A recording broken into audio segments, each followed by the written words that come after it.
Hi, this is Kath Gavin. Welcome to Breaking Bread. Over the next several weeks and months, I plan to share with you my insights on the book of Revelation as I study it. After wrestling for some time with the Four Horsemen in Revelation 6, I finally reached a conclusion that I feel comfortable with. Today, I'll share with you the process I went through to reach that conclusion. First, let's do a brief refresher on Daniel 9 and how it relates to the book of Revelation. Daniel 9, verse 26. The people shall destroy the city and the sanctuary, and he shall confirm the covenant with many for 1 week, and in the midst of the week he shall cause the sacrifice and the oblation to cease, and for the overspreading of abominations he shall make it desolate. The Greek word for week, sabua, can mean 7 years. Therefore, the midst of the week denotes a 3.5-year period beginning around about when the sacrifice and the oblation ceased and ending when the city and the sanctuary were destroyed. First century historian Josephus wrote that when Eleazar ben Ananias, governor of the temple, refused to receive sacrifices from foreigners in August 66 AD, this was the true beginning of our war. The Roman-Jewish War began in 66 AD and concluded in 73 AD, but reached its climax in 70 AD, when the city, Jerusalem, and the sanctuary, the temple, were destroyed. In Daniel 12, God told him to seal up the vision till the time of the end. When Revelation was penned, the time of the end was at hand. In Revelation 5, we see Jesus about to loose the seals set upon Daniel's vision. In Revelation 6, the first 4 seals are loosed and out bolt war horses, white, red, black, and pale.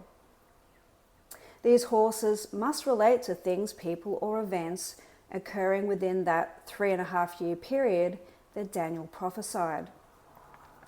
Let's take a close look at Revelation 6, verses 1 to 8. And I saw when the Lamb opened one of the seals, behold, a white horse, and he that sat on him had a bow, and a crown was given unto him, and he went forth conquering and to conquer. And when he had opened the second seal, there went out another horse that was red, and power was given to him that sat thereon to take peace from the earth, and that they should kill one another, and there was given unto him a great sword. And when he had opened the third seal, I beheld, and lo, a black horse, and he that sat on him had a pair of balances in his hand. And I heard a voice in the midst of the 4 beasts say, A measure of wheat for a penny, and 3 measures of barley for a penny, and see thou hurt not the oil and the wine. And when he had opened the 4th seal, behold, a pale horse, and his name that sat on him was Death, and hell followed with him.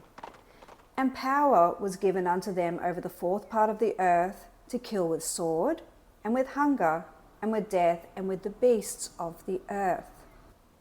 There is only one other place in the Bible where a white, red, black, and bay horse are specifically mentioned, and that's in Zachariah.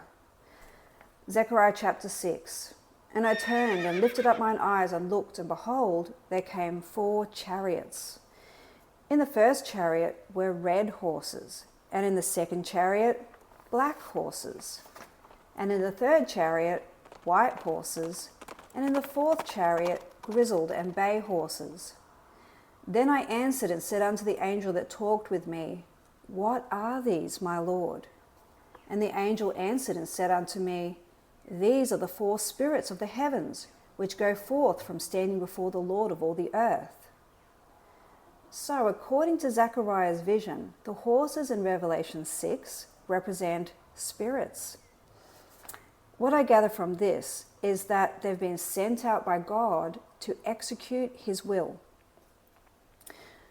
I know that some teach that the rider of the white horse is Jesus Christ, because the description in Revelation 6 sounds similar to Revelation 19, in which we see Jesus riding a white horse.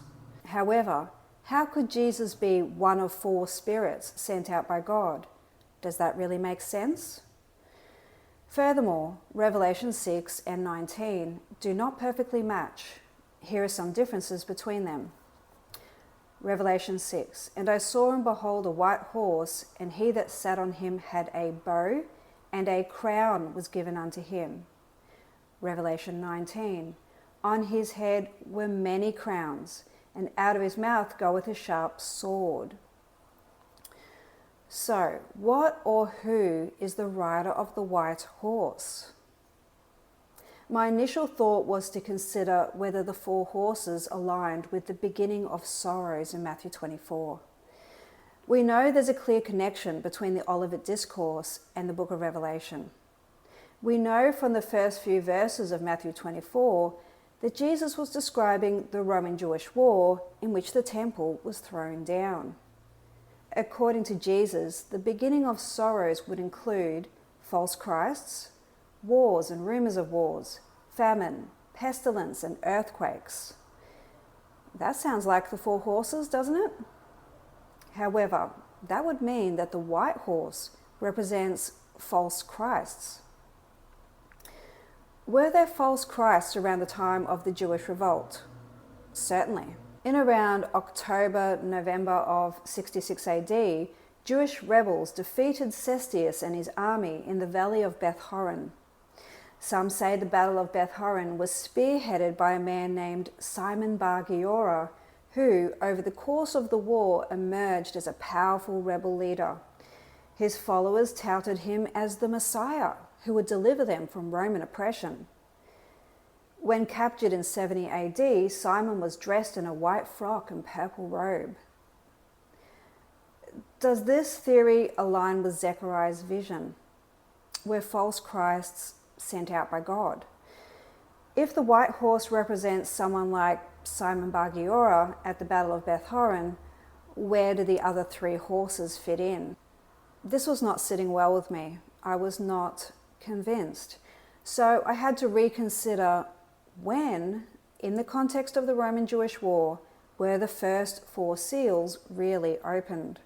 When did Daniel's 3.5 years really begin? In my first video on Revelation 5, I said it began around August 66 AD, when Eleazar ben Ananias refused to receive sacrifices from foreigners. However, I'm now considering that the events in 66 AD merely set the stage for what was to come. In April of 67 AD, Vespasian, the Roman governor of Judea, began a brutal military campaign in Galilee. Vespasian systematically cleansed the coastline. Eventually, his son Titus took over and destroyed Jerusalem. Were the Romans sent by God? I think they were. God used them as a tool to execute divine judgment against unfaithful Judea and Jerusalem. As we saw in Matthew 23, the Pharisees beat, stoned, and slew God's servants. They even crucified his son. Therefore, the blood of all the prophets, all the way back to righteous Abel, would come upon that generation. I think the white horse, therefore, represents Vespasian, who went forth conquering and to conquer. Revelation 6 verse 2, and I saw and behold a white horse, and he that sat on him had a bow, and a crown was given unto him, and he went forth conquering and to conquer. I can see how the other three horses could flow on from Vespasian's systematic military campaign that extended from Galilee down towards Jerusalem. The red horse represents the thousands of people that were slaughtered. The black horse, starvation as a result of warfare. The pale horse, the pestilence that usually follows famine. I want to briefly look at the curses in Deuteronomy 28 and Leviticus 26. Deuteronomy 28 verse 15. If thou wilt not hearken unto the voice of the Lord thy God, to observe to do all his commandments, the Lord shall cause thee to be smitten before thine enemies. And thy carcass shall be meat unto all the fowls of the air, and unto the beasts of the earth, and no man shall frighten them away. The fruit of thy land, and all thy labours, shall a nation which thou knowest not eat up, and thou shalt be only oppressed and crushed always. Leviticus 26. But if you will not hearken unto me, and will not do all these commandments, I will set my face against you, and ye shall be slain before your enemies. I will punish you 7 times more for your sins. I will send the pestilence among you, and ye shall be delivered into the hands of the enemy. Way back in the Torah, Israel were warned that if they did not keep God's commandments, they would be handed over to their enemies.